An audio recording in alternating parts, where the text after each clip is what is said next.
Hey, that's really bad. The Raptors lose to the Pistons 129 to 127.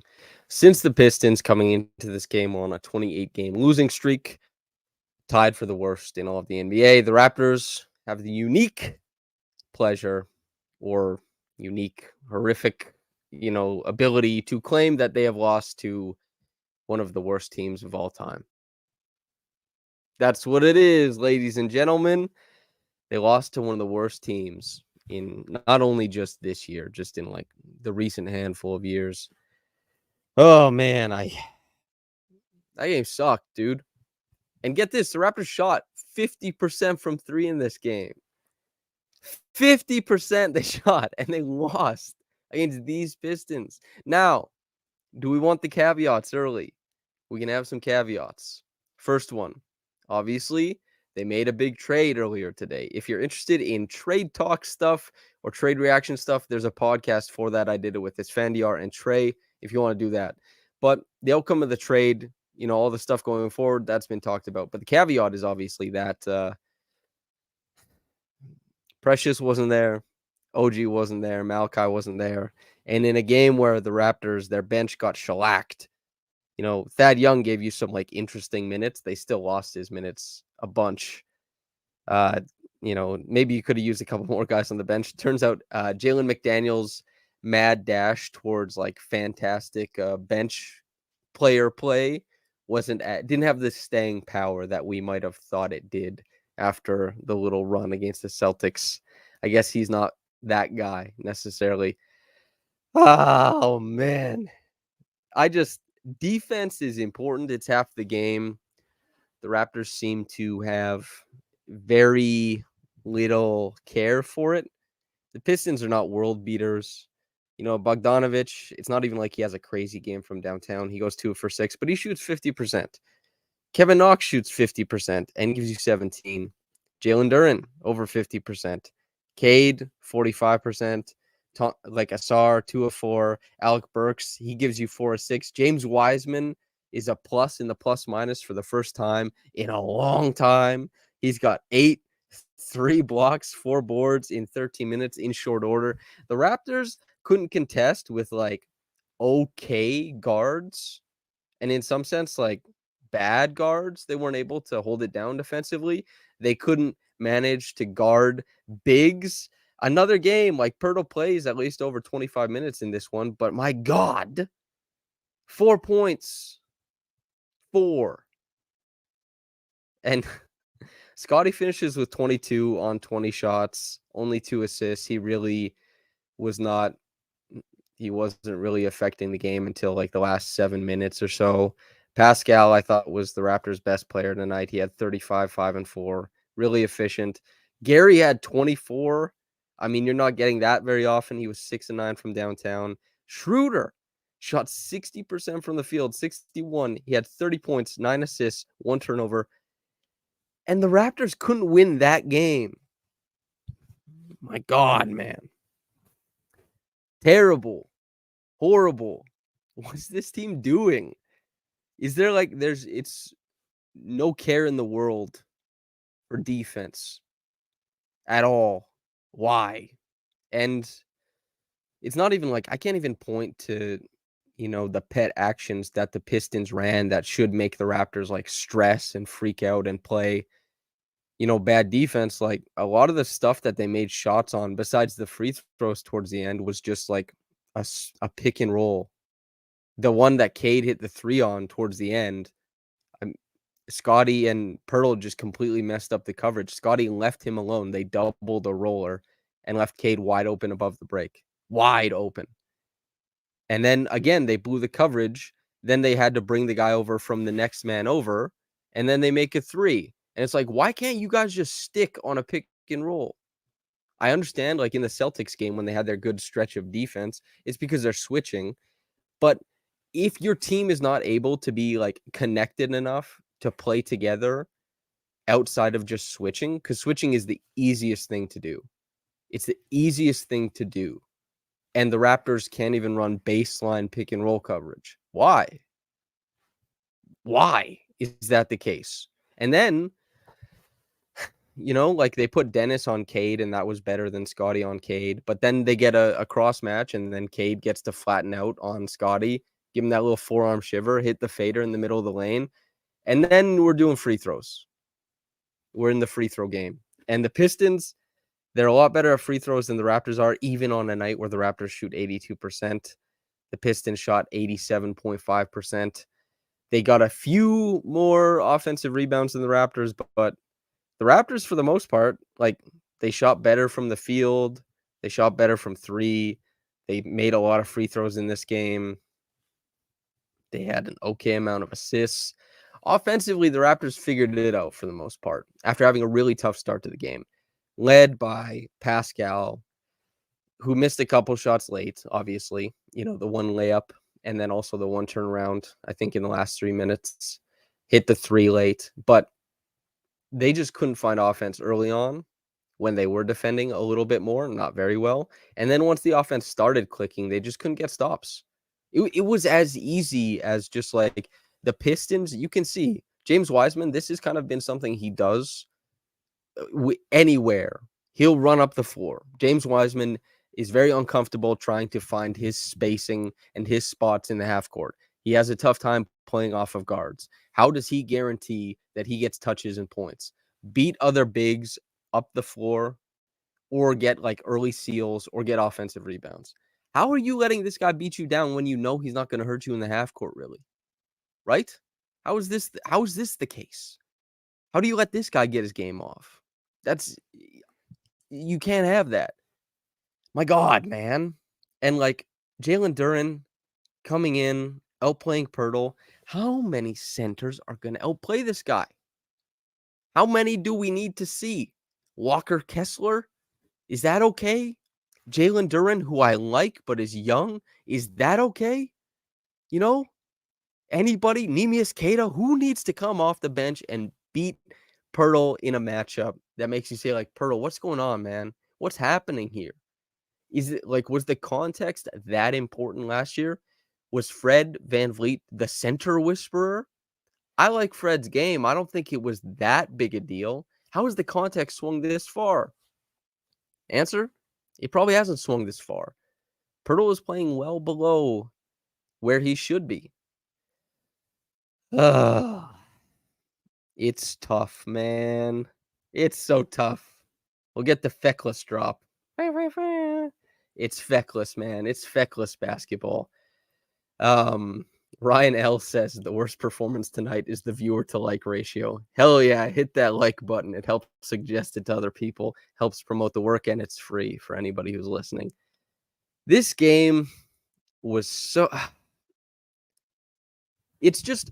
This is kind of how I feel about a lot of these games that they end up losing. I see what they're failing to do defensively. And they do the same thing every game. Every single game. To the point that they're just a bad defense. And tonight, there's no OG. And OG, even on his worst night, is still like marginally positive. But this is a team that's late getting to the nail to dissuade drives. This is a team that's late rotating out. This is a team that messes up their coverages when it's like at the level of the screen. This is a team that messes up their coverages on the back end. I saw a couple like a peel switch, and I was like, nice. They executed a peel switch. I saw a couple next rotations. I was like, nice. They did a next rotation, but they were just as likely to bungle it. They just don't play with intention. They don't play with intensity. There's what is the like Arsenal fan TV? No passion, no aggression, no vision, whatever it is, man. They're not able to do it. Why? Why? My God. There's enough defenders on this team who have played good defense elsewhere under the umbrella of these Raptors. For some reason, they just don't. Why? Mel says this is a bad team. That's nothing new. I wish I could, here's the thing. I got to talk about this team after every game. And people come watch, and it provides something to people. This is my job. I have to lay out the things that they fail at every single time. I can't just call them bad. I have to say what went wrong. I have to say why. And we have to talk about the same things over and over again. I can't sit on my hands and just wait until trade X or trade Y. we gotta talk about what this team is failing at, and unfortunately, they're like, players are failing at things that they haven't failed at in the past. Nesta says, "Pat Bev had it right, there's no dog on this team, but he meant actually the coaching staff." Do we think it's Darko? I wonder, like, I see a lot of people say it's Darko, and I don't think Darko is maximizing the team, but when I look at how poorly this team is performing, I just can't look past the players. And, like, this team was constructed in an odd way. This team was constructed in a way that it's not necessarily complementary, and hopefully after this trade, they've reshuffled the lineup. I don't want to talk too much about it, we're talking about the game tonight. There should be more positivity and all that kind of stuff going forward, but when you can't guard the Pistons, man, that's not the coach. That's you guys not guarding the Pistons. When Cade is banging a 3 on your head in clutch time because your guy guarding him just leaves him alone in clutch time, that's not the coach. After every game, I see people blame Darko, and I don't think Darko has hit it out of the park this season at all, but he's not out there, man. He's not out there. And the difference between the Raptors, who have been like a bottom third defense in the NBA over this last however many games, they've been really bad. I don't think Darko can just like coach them up. Play good, fellas. We're going to do it this way. I don't think so, man. These guys got to take a little bit of pride. You got to like look at the NBA player across from you, understand he can get a bucket on you with screen help or without it. You know, you gotta stick your guy every once in a while. And if you can't stick your guy, communicate with the guy on the other end of the action. If you're guarding in 2-man or 3-man concepts, make sure that you communicate it, depending on how you guard it. There's different ways to guard every action. James says most of these guys can't defend. When did that become the case, right? Scotty Barnes, DPOY consideration. I know a lot of people in this comment section were talking about it at the start of the year, right? Pascal Siakam had been a strong defender for a very long time, has certainly not been very engaged lately. Jakob Poeltl, defense at the center position was his calling card.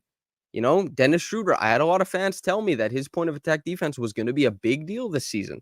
Jalen McDaniels, when he got signed, people told me a preeminent, like a great biannual exception signing, 3-and-D guy. Otto Porter Jr. is supposed to be able to hang in. So is Thad Young. And like before this, when they were playing bad with like OG Anunoby in the lineup, who's an all defense level defender. These guys can guard.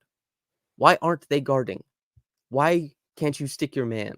Why can't you rotate quicker to the nail to make sure that the pickup point is higher? If Isaiah Livers and Bojan Bogdanovic can play help side, nail help defense on Pascal Siakam and Scotty Barnes in the first half, make them pick up their dribble earlier so that they can't do a barrage at the rim and take them out of their element for half the game, why can't you do the same to like Jaden Ivey? Why? Are these guys not capable? It's just tough. How do you do that, man? I can't believe this team's defense sometimes. I can't believe it, man. And like credit to Scotty for figuring it out with like 7 minutes left in the game, but he was a passenger the whole game.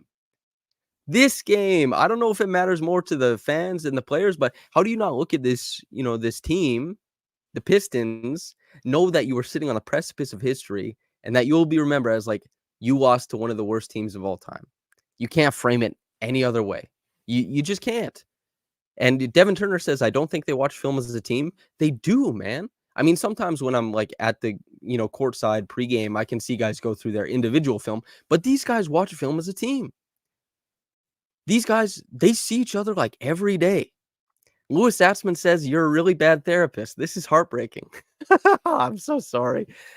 Oh, yeah. Mel says Kevin Knox played above his head. He did.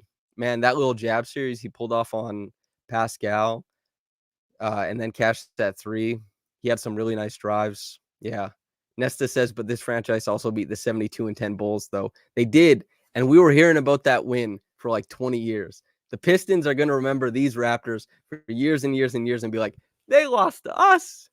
We were waiting on wings for 3 months that season. It's just like losing this game, tough. Fellas, you got to have a little bit of pride. You're the better team, even with that trade. A few people, Coco, I don't remember who else said it, but like no caveats early on in the podcast. No caveats. You can't lose to this team. That's not acceptable. And you win if you take it seriously, if you go from the start, if you don't like rest on your laurels and let the hole develop, screw up the coverages late in game, whatever you're doing, none of it leads to success. Pascal goes ballistic for like 20 points in the third quarter, completely figures out the way that the Pistons want to play him, has a really great idea of where the help is coming from, is timing the help based on like 3 in the key, is timing the help based on the weak side action, like whether it's a pin in or whether there's a lift or like a pin down coming over the top, right? He's timing when he's going to drive. Really clever stuff. Plays in transition, unlocks the game. And on the other end, they can't get a daggone stop, man. What are we doing here? That's like the quarter that's supposed to, okay, we came back into this thing. We found our way. Nope. They couldn't find their way because they couldn't get a stop. And while Darko deserves, choose the amount of blame you want to give him, I just think like that's tough, man. Darko, I'm sure there's some things he could be doing better, but sometimes the game is on the court, not on the whiteboard. And that's just like when you lose to a historically bad team, the game is on the court, not the whiteboard. The good news is, obviously, that the Raptors begin anew with new players, with a new look, with a reshuffled lineup, with, I think, some, especially quickly, I'm very, very excited about. And,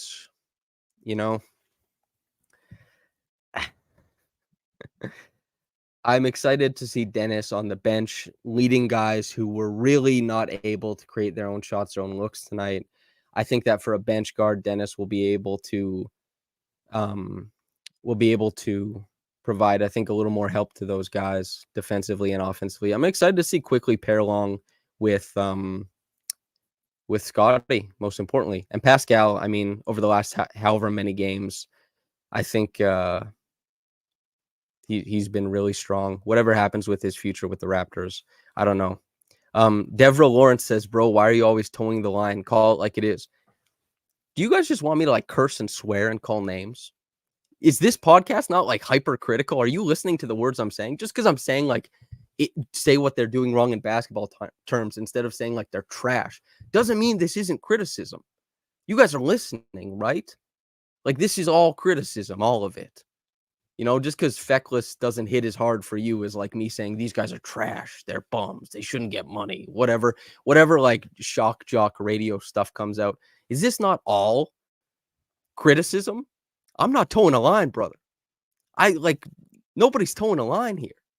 I think sometimes I just need to use harsher language, but like to connect. But I'm just describing what happens on the basketball court. Complaining about nail help is the same as saying trash. I'm just saying it more specifically. And I hated the nail help. God, I hated the nail help.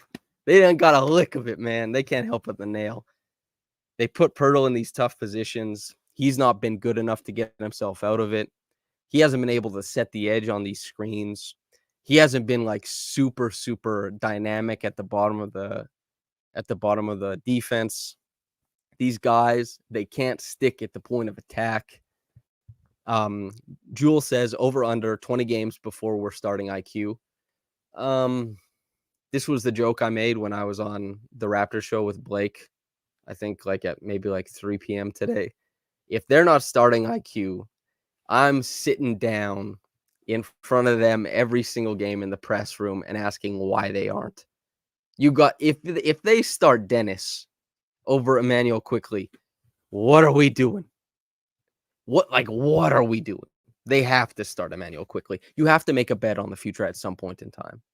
And now that you have a guard that isn't Malachi Flynn, Emmanuel quickly, I think a lot of people in the chat, and I think a lot of people, the sentiment I saw, a lot of people believe in his potential stardom. And if not potential stardom, I think at least like a very strong guard for these Raptors. People think he has more to give than what he was giving in New York. And I think that's almost consensus. I've seen that from analysts all across the league. A lot of people liked that trade for the Raptors. And so, if you're not putting that guy in the starting lineup, completely unforgivable to me. I'd be in there, I'd be annoying. They'd be like, "You're asking this again." Yeah, like, I can't make them change anything, obviously. They don't care. They're a private company. It doesn't matter. This isn't politics. I can't say like, "Hey, the constituency is going to remember this." I don't know, but yeah, man, it's he should be starting. I would have loved to see him play tonight. That's what I was hoping for, you know. And if anybody wants like the best Emmanuel quickly piece around, go to raptorsrepublic.com. Lewis wrote just an absolute banger of a piece. He had it out with like an hour of the trade, and it will be the most in-depth look anybody will have through the first 2 weeks of his time as a Raptor. So big shout out to Lewis for that. You can go read that for the in-depth look. Oh man. And the crazy thing, like Dennis played a good game today, offensively anyway. Defensively, I don't know, man. It's hard to look at any part of this defense and say it's working. Even like Pascal is so far gone as far as like being a backline helper. He plays on the perimeter a lot more, so it's not as bad, but like he's pretty dormant as a backline helper. And even like he had some perimeter possessions on like Kevin Knox or Bogdanovich where he's like sticking them, shuffling feet. They throw something up there, it falls in. Even when they play good defense, the ball falls in. And they play good defense on like 6 possessions a game, man. At least in this one. It's been so bad lately. Otto Porter Jr. had like nothing. He had 2 personal fouls and an assist. He didn't even take a shot. Thad had a little rumble and tumble. Yeah, it's tough. Coringer says they're not playing for Darko. They had no defense with those guys. That's the most. If Darko is at fault for this, I think that would be the reason that somehow he's lost the room. But as much as I've been around the team or asked people around the team or talked to people, I haven't heard something like that. It'd be tough to speculate that, what that is. But I'll tell you this much. I don't think you can scheme your way out of this game from the coaches thing. Commando Striker says, as usual, Canada, L, lol. My brother, if I was a fan of another team and, I enjoyed life and I did things and I found myself hate watching a stream of an opposing person, I would just need to find something better to do personally. But if this is your idea of fun, good Lord, I feel bad for it. But that's a tough post-game ritual, I think. Just festering in like negativity. But, I'm kind of festering in it right now, to be quite honest with you. And I feel like maybe festering a little bit too much. My goodness, man. I'm gonna let everybody hang on to the post game comments from the players. I'm gonna call the podcast a little bit early. Jordan asks, "How confident were you in the Raptors winning 1-100 before the game?" 32, man. Especially once the trade had happened, I was like, "Oof, I guess we'll see." But even once you're in it and you see like who the Pistons are playing, and you see like a guy like Isaiah Livers, who I kind of like, a guy like, there's a million different players who you can kind of convince yourself and say like, I kind of like them on the Pistons, but none of them are like no-brainers, right? None of them. And it's tough. It's tough and it's difficult. And to lose to a team that isn't very good and is historically bad. And that's what happened. Abrego Soho says, what's sad is everyone knew we'd lose to them and we're predicting it. Yeah.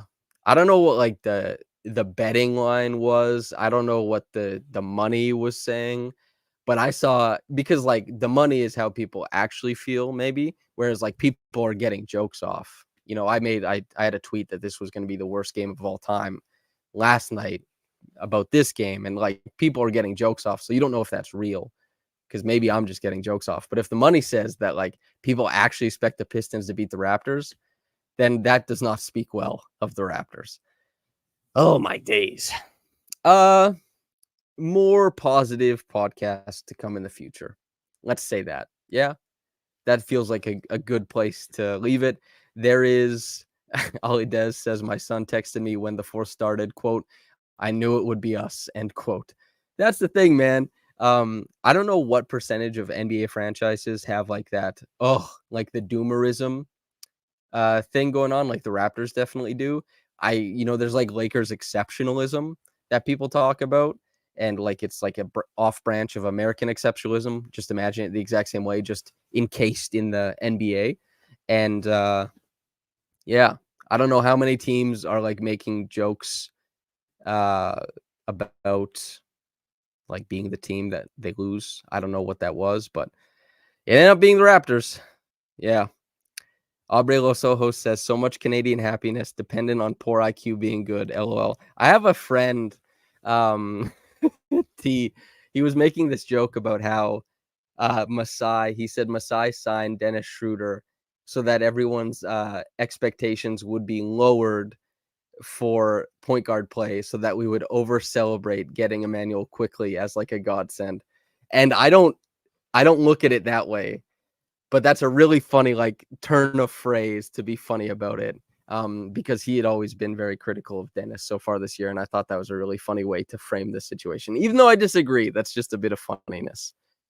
That feels like a podcast, probably. You can like the video; it'll help spread it to other people who, if they want to get in on this cynical podcast, this doomerism, whatever it is. I think it's David Lynch, right? It's a great time to be alive if you like the theater of the absurd. And if you want to support the website, which if you look at the raptorsrepublic.com website, as far as like analysis on RJ Barrett, on Emmanuel Quickly, and the trade, probably more substantial than even like Sportsnet put out today. It's independent media. That's what we do. And part of that, a huge part of that, is the fact that we have a paywall and we have a subscription base. So if you have the means in the holiday season, you want to spend a couple extra bucks on supporting writers who support, a diverse set of writers who don't do like, the internship thing to get into the media. It's a good place to put it. That's all I'll say. Okay, I won't see you guys till the new year. Just have a great rest of your year. Try not to think about this basketball team. Try not to think about this game. For those who got into this live, thank you for always being insightful, entertaining, and thoughtful and engaging. It makes this way better. And for those people listening afterwards on like a walk, your dog, your kid, just by yourself, whatever, a little mental health stop. I hope I didn't make it worse. But yeah. Anyway, thanks to everybody for tuning in. Whether you got into this in the morning or at night, have a blessed day and goodbye.